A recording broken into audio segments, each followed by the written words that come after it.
At some point in the early 2000s, Xbox just decided, you know what? Let's be evil. And they never looked back. First, they pushed out the Xbox 360s, which all red-ringed. Then they bought up a bunch of smaller studios, canceled a bunch of games, and fired a bunch of people. And most recently, you probably heard of the Game Pass price gouge, where they bumped their price from $20 a month to $30.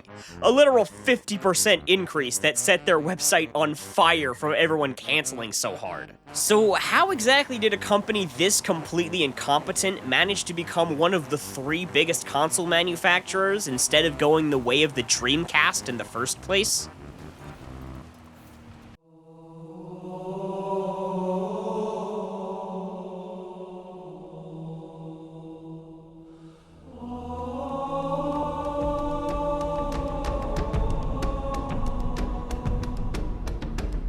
Master Chief dove into a field of blood and bones and fought off hundreds of Nintendo and Sony fans to rescue Phil Spencer from bankruptcy. He is the only positive affiliation the public have with Microsoft in our era.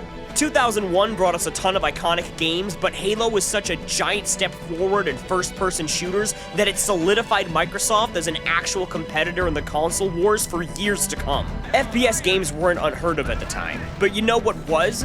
Mowing down a bunch of aliens with a machine gun, hopping in a tank, driving a bunch of people over, then switching to multiplayer and cyberbullying someone's mom in real time. The lore of Halo is far more interesting than the story. Immediately it throws you into this intergalactic conflict between the Covenant and the UNSC, where Earth hangs in the balance. Cortana, Sergeant Johnson, Captain Keyes, Grunts, Elites, Jackals, and of course Master Chief. None of these characters have any arcs or deep motivations, but they're so distinct and iconic, you can't help but get drawn into their world, and the shocking part is that despite everything I just said, this game still freaking sucks mega mode. Halo undoubtedly deserves its place in gaming history for the way it jump-started first-person shooters, but admittedly, it's been a while since this type of gameplay was relevant, let alone revolutionary. Not only had Master Chief never heard of a scope before, but he also hadn't unlocked the run ability yet. So instead of an action-packed cover-based shooter, we get to slog through a campaign where the bad guys obliterate you from across the map and you can't do anything but cry about it. On easy mode, this game is uber boring, but manageable. On heroic mode, you're getting dogpiled from all directions by bulletproof grunts who you can't even really aim at. The atmosphere, the universe.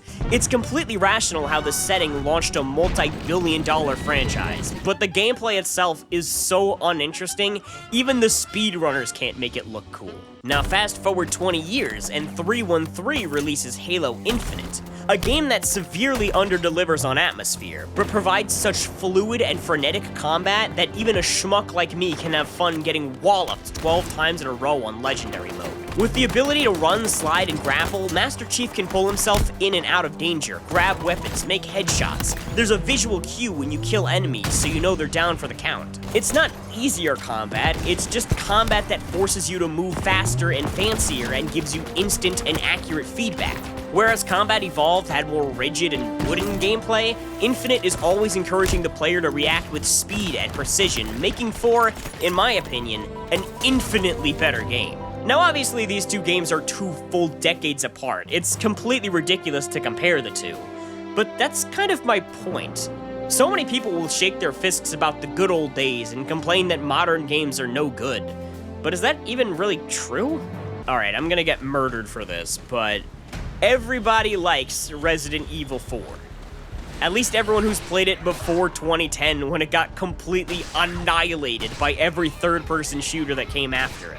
Don't get me wrong, this is a good game, and I understand why some people might prefer it over the remake. But come on, boyo, would you really feel the same way if these games were released in reverse order? Capcom makes the announcement that Resident Evil 4 will be remastered to add tank controls and QTE sequences. Now we switch to the PS5 and ooh, I can switch weapons without having to open the inventory.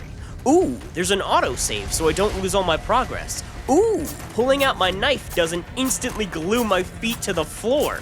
These basic common sense features would be idiotic to praise in any other context than a remake, because modern games don't really have these problems to begin with. Now, if you want to keep your commenting privileges, never, ever, ever come to my comment section smack talking Spider-Man for the GameCube.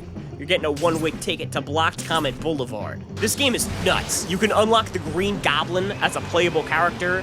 You can get piggyback rides from the henchmen. You can enter cheat codes and play as Ant-Man. And you can't do none of that in the Insomniac games.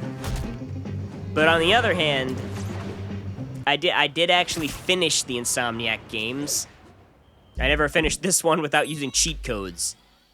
So that should count for something, I guess. Boys, I'm not here to dump on old games that have become obsolete with time. I just want to highlight some positives of modern gaming and kind of challenge the idea that things aren't improving drastically every day. There's this meme I see every once in a while of a burger being used as a metaphor for the decline in game quality, but something about this image always strikes me as pretty inaccurate. In reality, games are 50 times as large as they used to be, 20 times as graphically enhanced, and a good 5% better in the voice acting department. One more coin, and I can get a pair of shoes. Thank you, kind sir. Blessings of Akatosh upon ye. I'm only asking for enough to feed me kids. In a more accurate meme, the fries would be a bucket, the burger would be made of higher quality meat, and the DLC would be a lemonade and an ice cream sundae. And yeah, as the industry grows, so does the onslaught of time-wasting gibberish that gets mass-produced. But some of the best games I've ever played were released in the 2020s, so it's not like making good games is illegal now. You just kinda have to search a little harder for them. I guess my main point of this video is such. The next time you hear someone complaining that older games were better and the newer ones are all trash, just remember the game he's talking about is this. Leon! Leon! Leon! Leon! Leon! Leon!